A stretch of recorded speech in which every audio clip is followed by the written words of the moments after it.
Welcome everyone to another episode of the Camper Report. Can't be on my computer today because it is not working. There's technical difficulties. So sorry we're a little bit late. We also won't probably be able to do the fantasy draft as I said on Twitter because my computer wasn't working very well. For some reason, the mic and the cam weren't working. So we're going to bring you, though, 49ers versus Packers. It's been a while since I've been on. Quick announcement, tomorrow going live with 49ers first takes, probably to react to the game.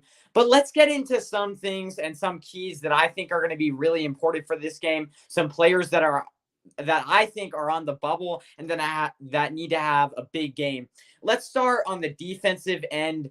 I think a lot of the corners, I think Demondour Lenoir and Ambry Thomas as well, both of them need to have a big game because I think Lenoir's been having a pretty good camp. Ambry Thomas, I think for him I think Ambry, he needs his confidence back. So if you're D'Amico Ryans, you need to get that confidence back to where he's feeling confident again. So if you're D'Amico Ryans, I don't know how you get it done, but you scheme up some coverages or whatever, or you try not to put him into a bad situation where he looks bad. You try to put him in the best possible situations, the best possible coverages that you can. So maybe he can make a play or two. Maybe he can do something. So you have to put Ambry Thomas in the best possible situations. Again, guys, we will be having call-ins. So if you guys just want to quickly call in, we can discuss some things, some players that are on your mind. Amin says, hey,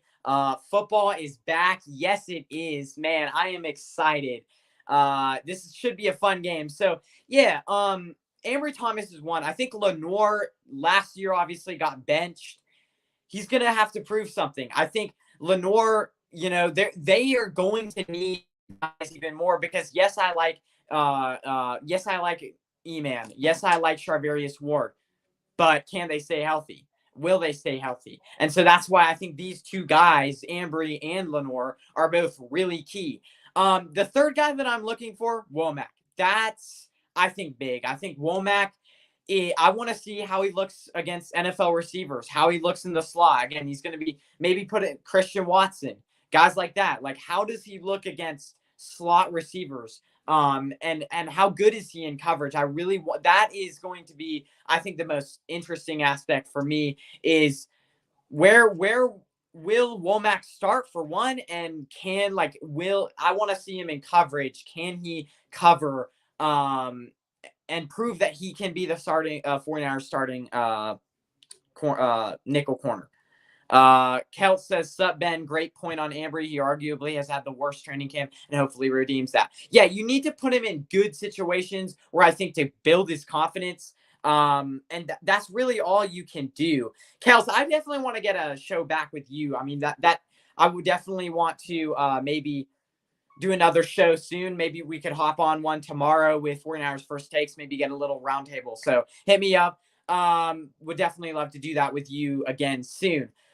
Another guy, I think, the D-line. Again, Kendiche, I think, obviously, I've been talking about it all season. There's these bubble players in training camp. There's these guys that are all really good. They're all going to be battling for a spot. Now, bubble players. I think a sneaky guy that actually could make the roster, and it's not that far off, is Alex Barrett. Apparently, he's been having a really good camp, and maybe, I mean, the 49ers need these interior guys, and he's not really interior, but he's been playing a lot of interior D-line because they've had so many injuries. So Alex Barrett, another thing I'm looking forward to this game is Drake Jackson. Where did they play him? Because, again, he has the length, but, again, in training camp, he's been playing that D-tackle role, kind of like what Arden Key does. And I know a lot of people have been saying this, but Drake Jackson, you're going to need him.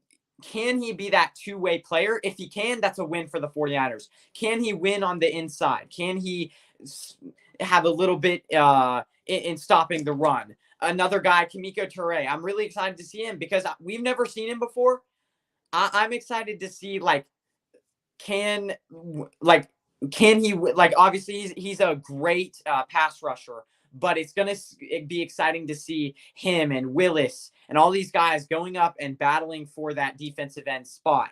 Kim DJ is going to be interesting, though. I'm really excited to see him. And there's going to be other opportunities for Atkins, guys like Atkins on the interior to make this team because no Ridgeway, there's going to be some, and obviously no Eric Armstead. So there's going to be some opportunities for these younger guys to show themselves.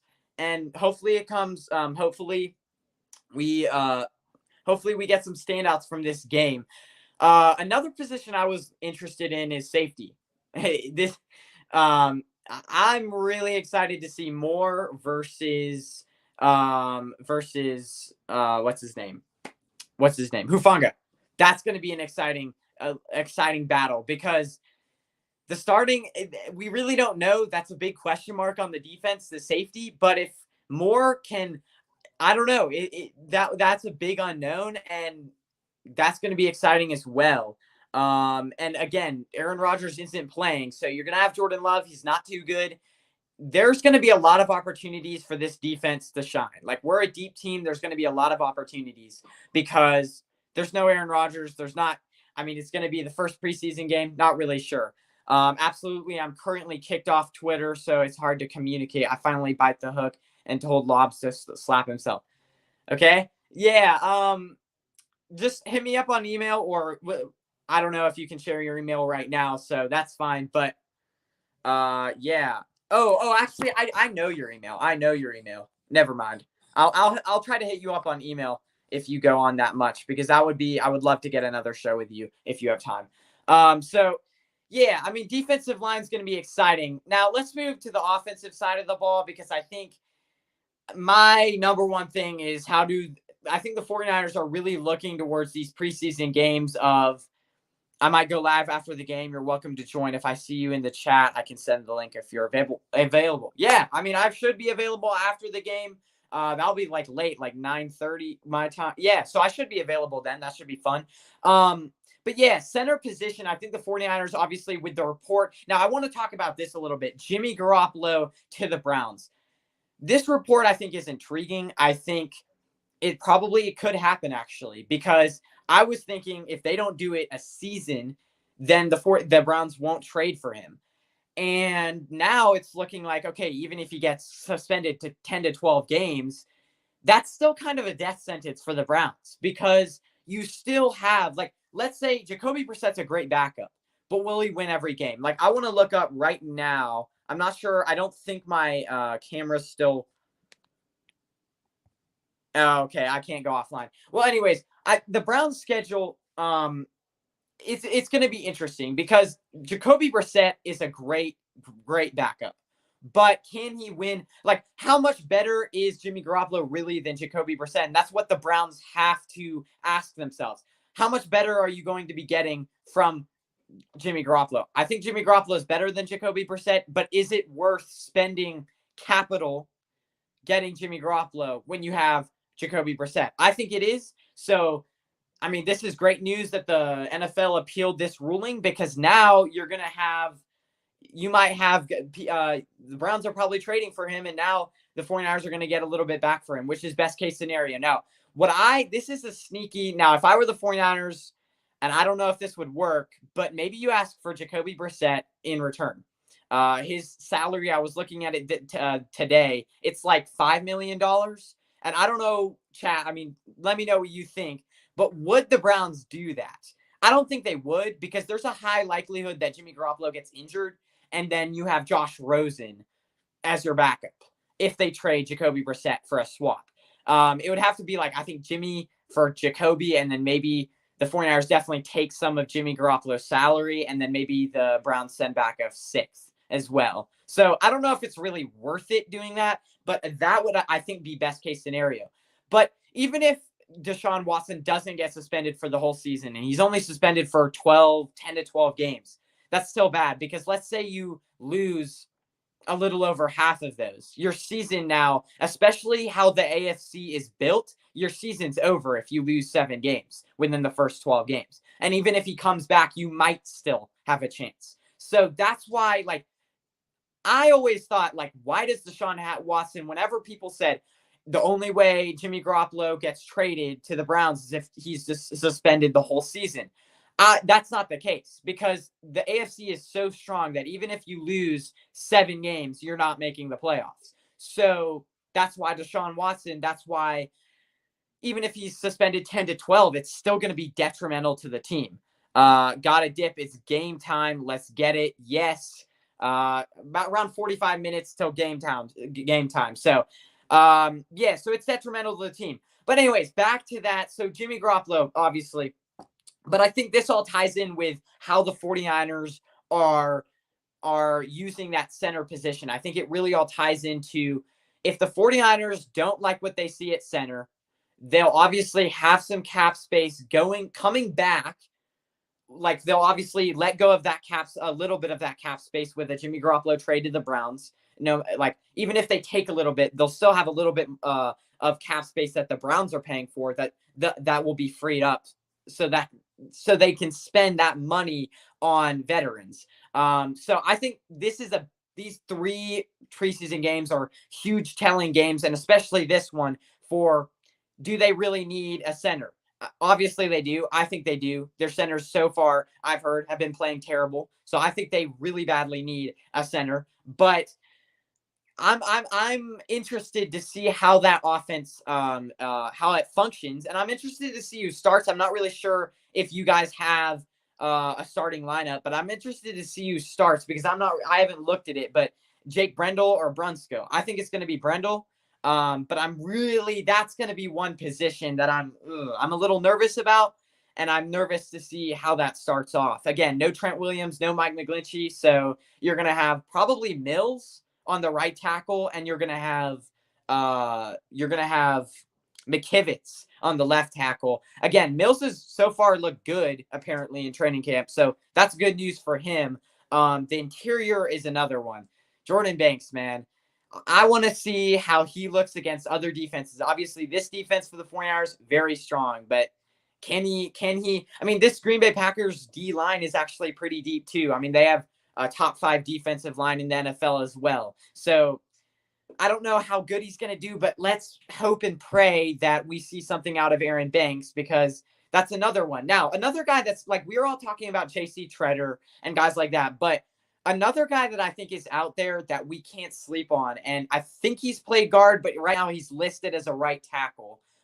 His name is Riley Reef, and you guys know him, but I'm big. I think if this offensive line struggles today, I think you could potentially see Riley Reef and maybe JC Treader getting picked up. And I'm pretty sure I need to look this up again, but that would be a solid guy that maybe you could plug at guard or whatever. He has experience at guard. So Treader and Reef. But again, those moves I think will come like maybe a week before like week 1, which that's tough because then Treader has to learn the whole new position again.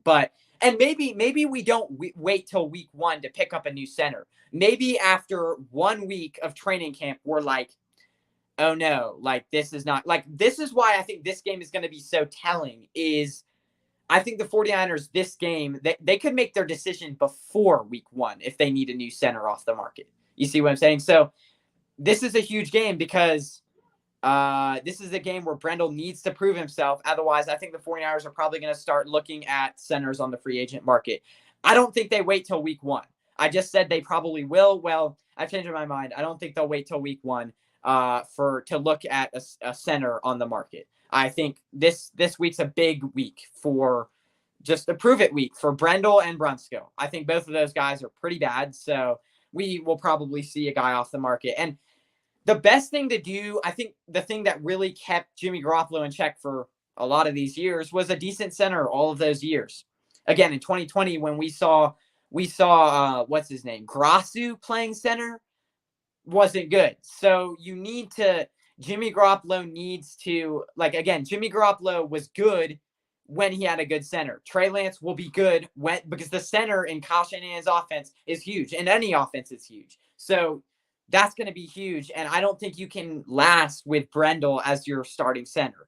Another battle before I hop off here that's going to be huge is going to be the running backs. I think I think Jeff Wilson Jr. is probably safe. Trey Sermon, TDP, and Jordan Mason. Those three guys I'm really looking forward to, as well as JaMychal Hasty. And again, JaMychal Hasty always, we always expect him to get cut, and he always has an insane training camp. So can he have that really good, insane preseason? Can he have that really good preseason where it's going to be hard for us to cut him, and then we just end up keeping him? I'm just interested to see what happens there, because again, we have Jeff Wilson Jr., Elijah Mitchell, we have Trey Sermon, TDP, Mason, and Hasty. That's 6 guys. And did I say Wilson? I said Wilson. So that's 6 guys right there. That's going to be huge. That is going to be huge. So that's probably one of the most exciting. That and the cornerback battle is going to be one of the most exciting, because it's going to be interesting to see which running back really explodes and which one. This is going to be a big game for any running back that is looking to make that roster. So look for that as well. Receivers, I don't know. I think Danny Gray needs a big game, but when you have Nate Sudfeld throwing to you, I don't know. It could be pretty hard. So I don't really. Danny Gray needs a big game for sure, but how good will they do with Nate Sudfeld? I have no idea. And maybe this is a huge prove-it game for Nate Sudfeld as well. I think Sudfeld maybe is trying to prove that he is worthy to be a second stringer, a backup. So, but again, let's get to our main thing, Trey Lance. This guy, and feel free, guys, to call in if you guys want to. The call-in link is in the description, so don't hold back. But Trey Lance, I think he needs to come out with accuracy. He needs to come out like last year. There was a lot of big flashes, but there was also a lot of inaccurate points where he would play and he would be pretty inaccurate. But he needs to come out with accuracy. He needs to come out with consistency. And what I would like to see, if this is possible, come out and lead a touchdown drive on the first drive. That's what I would love to see. I think he could do that. And I want to see something I saw something on Good Morning Football. This is a good point. Patrick Mahomes, when he made his preseason debut against the Falcons, he dropped a 60-yard bomb to Tyreek Hill on one of the first plays or the first drive. I want to see that happen. Reach for the stars. I want to see that happen. I want to see him impress right away. I want to see him be consistent right away. So look for that. And maybe we'll see that Brandon Ayuk connection tonight. I'm not sure how much they'll play. But hopefully we see more than one drive out of Trey Lance. So you guys have a good rest of your evening. Thanks for all the support. Again, tomorrow night, big announcement. Tomorrow night, we go live 49ers First Takes. So let's get it. It is game time, baby. And we'll see you guys maybe tonight with Celts Chronicles. That should be fun. So I'll see you guys later, and peace out.